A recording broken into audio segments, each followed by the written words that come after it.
Okay, I think I'm live now. So I get the pleasure of introducing myself. So I'm going to talk about how great I am first, and then we're going to move into what I want to talk about today. So thank you, everyone, for being here. Amazing to see all of you. Hopefully you've had a wonderful couple of days together. And so it's kind of like teaching students. Everyone kind of gravitates to the back. Nobody sits in the front tables, right? Yeah, I'm seeing some nods. This is something we're used to, right? Well, thanks for joining me today. So that video that we showed is just a little bit of a preview of some of the things I'm going to talk about today. And it's a real life case study for us as well at Gallup. And so I'm a bit of a rover as well. I'm not a lectern kind of person, so I'll be roving around up here a little bit as well. So where I want to start today is just giving a little bit of introduction of myself. So why am I up here today talking to you? So I'm Patricia Hubbard. I'm the head of ANZ Consulting for Gallup. And in a previous life, I was an adjunct professor at Montana State University in the US, and then also a professional teaching fellow at University of Auckland for a number of years. And a fun fact about me is my side hustle is my PhD, which has been part-time and submitting in October. Yes, thank you. Oh, I appreciate that. Thank you. So really great to be with you today, and I was really excited about this talk and looking forward to sharing some of our research with you today. So what we want to talk about today is really student success, what that looks like, how Gallup supports that, how we research that. I know there's probably a lot of people in the room that love to talk about research, so we will be doing that, but I'll try not to bore you too much with those numbers. But per my usual, they gave me 30 minutes, and I could talk for a very long time, so we'll have to bear with me if I don't make it through everything. And so I'm joined by a couple of my wonderful colleagues here today as well. So Chris and Anne, can you give just a little wave to the crowd, my Gallup colleagues? Thank you. Oh, I love that you're clapping for them. That's so nice. And so they're going to be floating around as well to answer questions for you after the session and into the afternoon. So looking forward to talking with you after this as well. So what do I want to do today? So any good lecture has an agenda, right? So I want to start off by talking about who we are as Gallup, just really briefly, in case you don't know who we are. Sometimes, a lot of times in Australia, when we say Gallup, they go, oh, the polling people? And we go, yes, we are the polling people, but we do so much more than that. So we're going to talk about that. I'm going to talk a little bit about some of our strengths intervention research that we've done, and then talking about kind of leveraging your strengths, especially in the university setting. And so that video gave you a little bit of a preview of what we do, but I'm going to dive a little bit deeper into that for us today.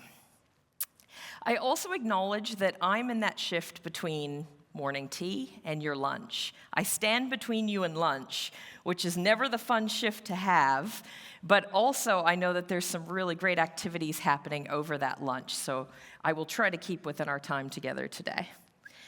So who is Gallup? So just a couple of things about us that you may or may not already know. We study culture, we study employee experience, we love talking about strengths. So if you don't know about strengths, you'll learn a little bit more today. But Clifton Strengths is really looking at talent, how we invest in our talent, how we make sure that everybody gets to lead with what they do best every single day. We all have things that we're better at than other people and vice versa. So how do we actually lean into that? How do our students lean into that so that we can help them be more successful? So not focusing on our weaknesses, really focusing on our strengths. So we also study people in leadership. This is actually work we do with a lot of universities, some in Australia and New Zealand as well. And just thinking about kind of that student experience is something that we're really passionate about too. One thing I love about Gallup is we do love to face the world's most challenging issues really head on. So there's a lot of work that we do, in particular in Western Australia, some work on modern slavery that we have some partners there as well. But we look at food insecurity, we look at financial inclusion, and we work with all of these wonderful organizations globally to make that research happen. So we're very passionate about the other kind of work that we do, things that are outside of the work that we do for employee experience and student experience. So if we dive a little bit into some of the research I want to share with you today, this next slide will not be surprising to most of you that are student-facing in the room. But students are really facing some challenges right now. And so our research has actually shown that there's that really strong emotional stress happening with our students. Again, none of you will be surprised by this statistic because we're finding that it's one of the most common reasons that students actually stop their education. So those of you that were at the dinner last night, the MP that was up was talking about how student retention's obviously a challenge. Getting students to finish at many levels is a real challenge across Australia. And our research globally does align with that students are stopping their education, and these are the top 5 reasons why they're stopping that education. It's super concerning, right? The top reason is emotional stress. That sort of gives you a little bit of sadness, right? How do we support our students and make sure that they feel they have some support in these areas? And personal mental health reasons, that's a really big challenge for them as well. The cost of the degree. This is actually something that he was talking about last night as well, are there mechanisms for loan forgiveness? Globally, these are being discussed because it puts such a burden on students that they don't finish. I was sharing with someone this morning that I left the USA universities with a significant amount of student loan debt, so I would have appreciated some forgiveness on some of that. I know that did cause some stress for me early in my career. And then inflation of what's affordable. Obviously in Australia, that is becoming a real top of mind issue. Talking with some students that are in Sydney as well, they were expressing this, saying even getting into the city campuses is a challenge for them emotionally, time-wise, balancing personal commitments, but also the cost components. So I completely understand that one. And the coursework was too difficult. How many times have you had that on a feedback form or eval from your students? Have they ever said this course was too easy? Please make it harder, right? That's not typically feedback that we get from them. So I think these are really top of mind for us and something that we really do need to be thinking about when we're retaining our students and how we support them.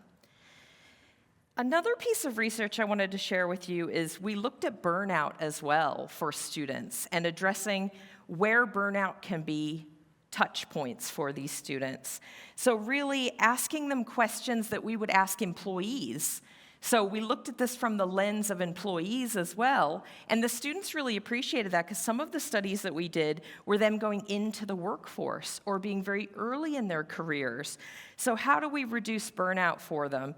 And I think one of the main things is thinking about how quickly the workforce is changing for them. Like raise your hand, how many would agree the workforce is different to when you started working? Right? Yeah, most of us would agree it's changed. So our research obviously shows that things are shifting in the workforce. So how do universities keep up? How do students keep up? How do we keep the curriculum and the content relevant and also retain them to make sure they get on that path? So there's a few things in the changing workforce. Again, these won't be groundbreaking things to you. These will be things that you've seen. So technology is changing. AI is changing. There's a lot of research going into universities on how students don't write their master thesis using AI, right? That's a huge discussion within the PhDs as well. How do they make sure that there's that balance between that? Remote working. They're entering a very different workforce. I like to tell some of the younger kids that I work with and mentor that in my day, which I'm becoming that person, I was in the office every single day. And you know what that did? I created relationships, I created bonds, people I still talk to today and are still really trusted mentors for me. So that's changing for them. They actually don't want to be in the office every day, right? Unless they really see that value. The other thing is things are becoming quite complex, right? We're seeing that change. We're seeing this lean towards agility as well. So we're looking at solving today's business problems for our students is actually going to take some pivoting, and universities are feeling that as well. So one other key thing that we looked at in our research, we like to call the big six. So, research, we always like to have something that's a little bit catchy, right? So we have the big six, and this was looking at how students really succeed post-study. So we talked to some different students in the job market to really look at what were some of the things that really had an impact on their student experience. How can we maximize some of that at the beginning of that journey and make some recommendations to universities? So caring about them, that seems like an obvious one, right? That we want our professors, our lecturers, all of our support to care about us. And that ties directly back to that factor around the reason they leave and don't complete their degrees is if they're feeling like there's that emotional stress and that there's not that connection to those relationships. So a couple of other really key things we looked at here is thinking about a mentor for them. A lot of students do want that mentor, somebody who's been in their shoes, somebody who's been where they've been, and that actually encourages them to pursue what they want to do. I've heard so many stories where students say, I wanted to be a dentist, and then at some point someone told me I was bad at chemistry, so I didn't. That one point, right? You always hear those stories from students where there's one point where someone may have crushed their dream, probably not on purpose, but that's a really important part for how they move forward and how they think about their experiences with us at the university. And so we found that graduates who were emotionally supported during those really formative university years are actually 3 times as likely to thrive after they leave and enter the workforce. So that's really an important connection for them. It's something we want them to be proud of and something that is a really key component to their future success. So what I love about these questions is it talks about the activities they engaged in, which is obviously good for their well-being. We know it's good for them to be involved, not just going back home to study or going back to their dorms to study, that whole experience can be super amazing for them. And so how do we kind of balance that to think about what their future looks like as well? So a little bit deeper on that mentoring point, because I'm quite passionate about this, is when we think about mentoring, we've also done some studies around students understanding their strengths. So how does that come into play as well? So we were asking them about attending their university, that they had a mentor as well, and in particular, someone who actually helped them to understand their strengths. What were they good at? Not someone to tell you what you're not good at, what you'll never succeed at, but what are they actually good at? So there's 3 points here I want to share with you that we found 17% of the alumni we talked to could actually strongly agree that they had a mentor who helped them understand their strengths during their degree. So this was actually studying students that had the opportunity to really understand their strengths. Also, we found that the strengths-based mentoring was actually really correlated to those big 6 that I shared with you, preparing them for life after university, which is what we should be doing, right? That's part of our job. And then alumni who had that mentor talking to them about strengths, helping them to actually understand their strengths, having a meaningful conversation with them about it, were actually more likely to be engaged in their current job. So think about that. They're going into this new workforce life armed with what they're really good at, what they can lean into, what they can offer. It's really interesting as well that I've actually interviewed students for roles at Gallup, and a lot of times they say, I went to a university where we did our strengths, and I know my strengths, and let me tell you about them in the interview. Obviously at Gallup, we love that. And it's amazing to hear students so excited about it. But it actually, if they don't have any work experience, it also gives them a different lens to talk about themselves and what they could potentially offer to this future employer. So another thing that I really love is the conversation. So obviously it all is about quality as well. It's not just sitting down, talking about your strengths and saying, these are my strengths. Okay, thanks, done. We set it, we print it, we set it on our desk, and we move on with our life. So one of the really important things about this study was actually looking at the different types of people they talked about with their strengths. So we decided in this study not to ask them how many people they talked to, because we thought, how accurate will that be? Will they actually be able to give us a number that would be accurate? So instead we said, how many types of people? So did you talk to your professor? Did you talk to your parents? Did you talk to your roommate? And we started together how many types of people they had talked to. So then what we did is we asked them these kind of key questions around those conversations, around how prepared it would make them after they graduate, how it helped them overcome challenges. That one is super interesting to me. And then just thinking how they're going to excel someday in their career and being committed to those strengths. Was their university really committed to the strengths? Because one thing that with strengths is, again, it's not something that just sits on your desk. It's very dynamic. It's a living thing. It can't be just a point in time where you give them a report and you move on with your life. And so you can see how they strongly agreed and where those were falling, like describing their strengths to excel in a career is really leading for them. They could strongly agree with that. So think of how powerful that is with them going into the workforce.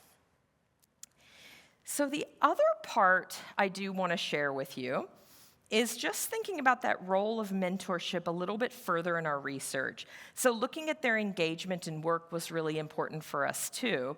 So we looked at, employee engagement, how it was hitting quite a low globally for us, like people are less engaged. It's harder to get people to be engaged at work for all of those wonderful factors we were talking about. And so looking at as well, was their degree worth the cost? This was a really important metric because if we found they weren't completing, one of the 5 factors was cost. How are they feeling about that when they had a mentor to support them? Someone they could candidly talk to and bounce those ideas off of. So we actually found that 71% of the students who had that mentor to help them thoroughly understand their strengths actually could strongly agree that it was worth the cost for their degree. That they could see that connection, they could see the value that their school was adding to their future, which was really amazing, quite impactful. So the next slide I wanted to talk about has some correlations. So for my quant fans in the room, which I'm sure there's many, you will love this one. I know this would take a little bit of time to unpack, and like I said, they've only given me 30 minutes, unfortunately. But there is a meta-analysis paper on your tables. If you don't have one, there's some on the other tables as well. So some wonderful nighttime reading for you to go through our meta-analysis on this as well. But I think some of the key takeaways I would say with this one is we wanted to look at how strengths-based interventions could actually reduce students leaving us. That was going to be the most impactful thing that we could show universities is could we prove that students stay? That's so important for us to retain our students. So we actually reviewed about 73 studies with university students that had to do with Clifton strengths. So these were actually studies that were led by researchers outside of Gallup. So obviously we have our own research, but lots of academics are actually studying the impacts of strengths as well.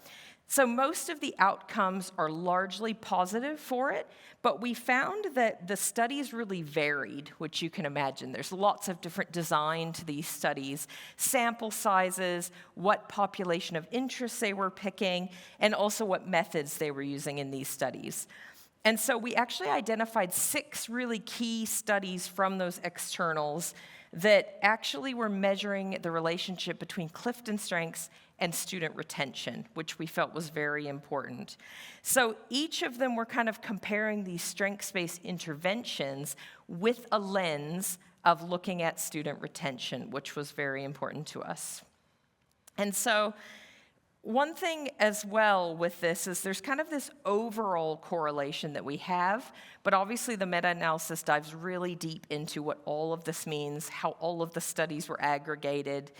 And I think to kind of summarize this study as well, there's a really nice, pulling kind of more of that quant out, is to look at how we actually break down the attrition rates of the students. So we took those 6 studies conducted by the other researchers and actually dove into what kind of institution they were, what kind of current rate they had, what they were projecting their attrition rate to be, and then how many students they actually retained during that, which they could prove was based on the actual strengths-based interventions for retention.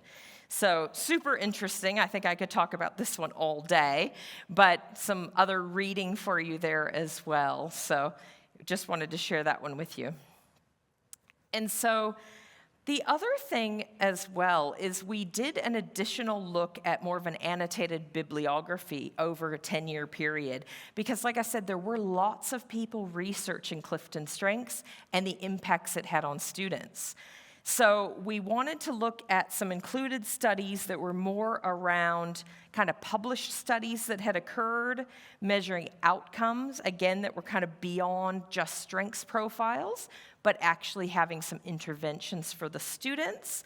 And then one really important thing as well I felt in these results was that the interventions took place actually in the classrooms, which was really great because we had that kind of oversight in a lot of the studies, but there were some that were in more of like a career center setting or more of a campus-wide setting. And so it was really interesting to have this really good spread of studies that were happening, because a lot of universities as well talked to us about what if we want to kind of target this to a particular department, a particular school or discipline or program. It could be kind of First Nations students that were getting a lot of requests in Australia to say, could we actually target this to a group that we feel could use some more of this support, mentoring, and really set them up to be successful in their future careers. So there's lots of studies that continue to happen as well globally in Clifton Strengths, and it's not all coming from Gallup, which is great because then we can kind of call on all of those to see what they're learning in their studies too. So one thing we did is we did have an article that we published with ANU, so Australian National University, and this study was centered around a strengths pilot that we did.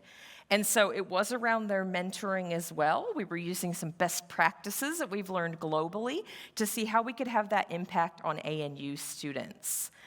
And so I've kind of summarized the article for us here, but I think some really key things with ANU was that we found that focusing on strengths, the workshops we were providing within the university, the mentoring that was happening, that's where you had the real power in this program. That again, it wasn't kind of a set it and forget it. It was that we actually had a strategy behind what we were doing. I can't tell you how many times universities approach us and say, will you sell us 500 strengths codes? And the first thing Chris and Ann and I go is, why? What are you going to do with them? What's the strategy? We actually turn away potential clients if there isn't enough behind it to fully support the actual embeddedness of this. So the other thing that we identified with ANU was a little bit of kind of future research as well, thinking about how should we further develop our research in Australia to look at strengths development within the universities here. So that's definitely something we're working on. That's why we're speaking here today as well, to really start talking about how strengths can elevate the Australian students and the universities. So another really interesting piece of work we did was a little bit of study around student experience. And so thinking about how that reflects into defining success for these students. So we did a study across a couple of different departments within a university. And so we were looking at kind of what their employee engagement scores were. So how are our staff, academics, professional staff feeling? And how are our students feeling? So the scores for our students, the likelihood they're going to recommend us. So a little bit of kind of workplace overflow. I'm thinking like an NPS kind of score. Would the students actually recommend us to someone else? If they have younger siblings, that are coming up to university age, would they say, you should go here? We want them to say that, right? That's something we want them to be our advocates. So we had kind of this Department A that you can see was really high on student success scores and really high on their employee engagement. So we know that those things are connected, and that if you have high engagement with your staff, that's going to result in higher student scores. But if you think about it, that connection does make a lot of sense. Gallup just really wanted to confirm it, that if you do have staff that are more engaged, they're more likely to be those people that are caring about the students, that are putting in the time to see if they need any emotional support. So it's the same argument you would have for your own kind of colleagues. How are we supporting each other? The students feel that too.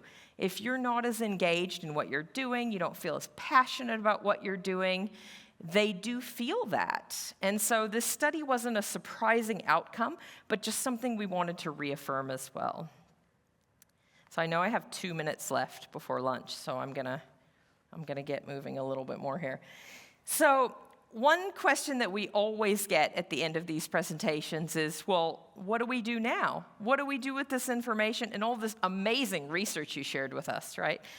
Insert claps. No. So there's a couple of things here just to make it kind of bite-sized as well. We know that universities are huge. There's lots of schools. There's lots of departments. There's disciplines. We have all these complexities.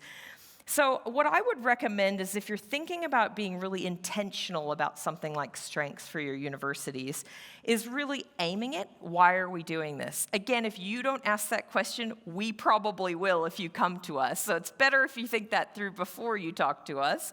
So why are we doing that? Do we want to have underrepresented students lifted up? Do we want to offer it to everyone? Why? Do we think it's good for their careers? What would really be our why behind that?